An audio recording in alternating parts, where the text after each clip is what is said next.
May I welcome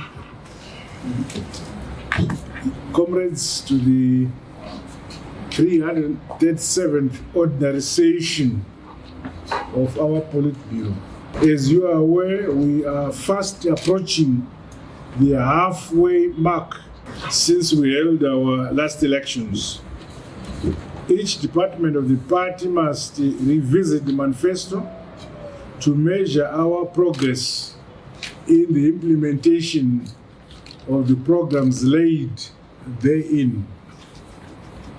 We expect reports highlighting concrete milestones achieved to date by each department. Those targets within the manifesto that are lagging behind must be highlighted and intervention strategies proffered by the departments. The party must deliver on the promises we made in 2018. The 2023 harmonized general elections are just around the corner, and we should now begin to intensify our preparations for that event. The party cannot afford to be preoccupied with side shows and negative noises meant to cause despondency among our membership. The party should remain united and disciplined, with us members of the Politburo leading by example. Let us never allow personal interests and ambitions to rise to levels which threaten the collective good of our party.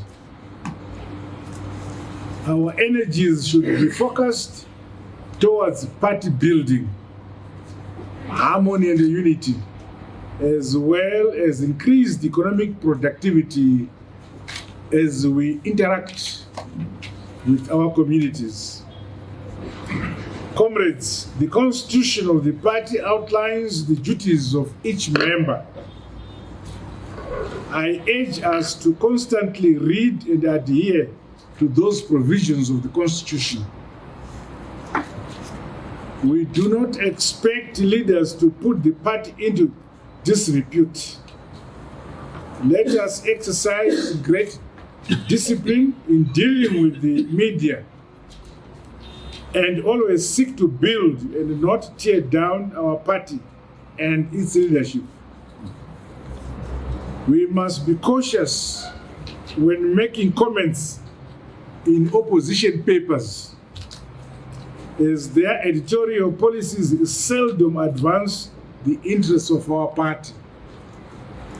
Let us therefore shame our detractors who thrive on any mistakes we make or disunity which we display. It is, however, greatly disheartening that the voice of the party and government remains inaudible when it comes to defending party and government policies and programs.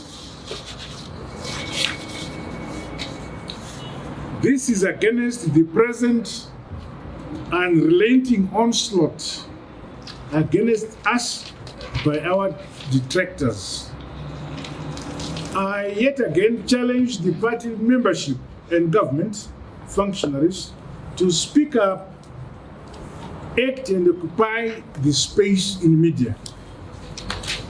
In the same vein, we are observing continued worrisome trends to advance the regime change agenda, not just in Zimbabwe and the ZANU-PF in particular, but also within all former liberation movements in our region.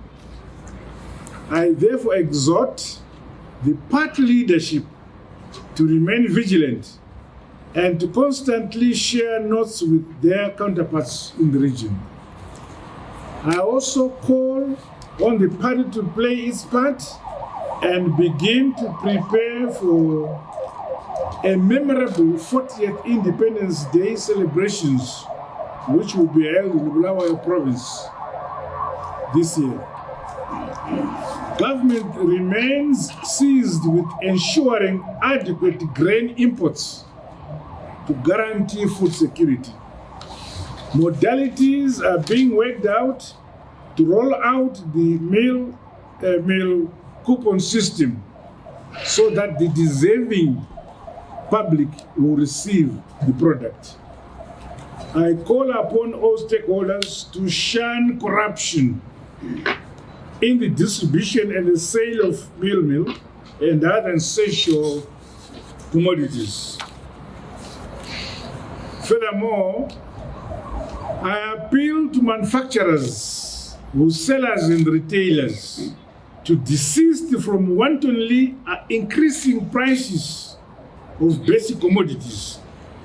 Rest assured that the government is doing all that is possible to stabilize the macroeconomic fundamentals of the economy. On the health side, our Minister of Health and Child Care, together with associated departments, are adequately prepared to handle any possible cases of COVID-19. We continue to urge our people to minimize the risk of exposure. I have now restricted traveling outside Zimbabwe, in particular outside the continent. For those in government, I have banned. But I also appeal to Zimbabwean citizens to desist traveling outside the continent. We successfully hosted the 60th Africa Regional Forum on SDGs in Victoria Falls, which was attended by representatives of all countries on the continent. All the 54 countries attended. I challenge us to be mindful of the various SDGs as we prioritize and implement our various provincial and district development programs. The achievement of SDGs will undoubtedly have the cumulative effect of an improved quality and the standard of life of our people. You will recall that we declared 2020 as the year of productivity and trade. Last week, we held our binational commission with Botswana to review the status of our relations between the two countries. 7 agreements were signed, and our countries remain committed to increase the volume of trade between us.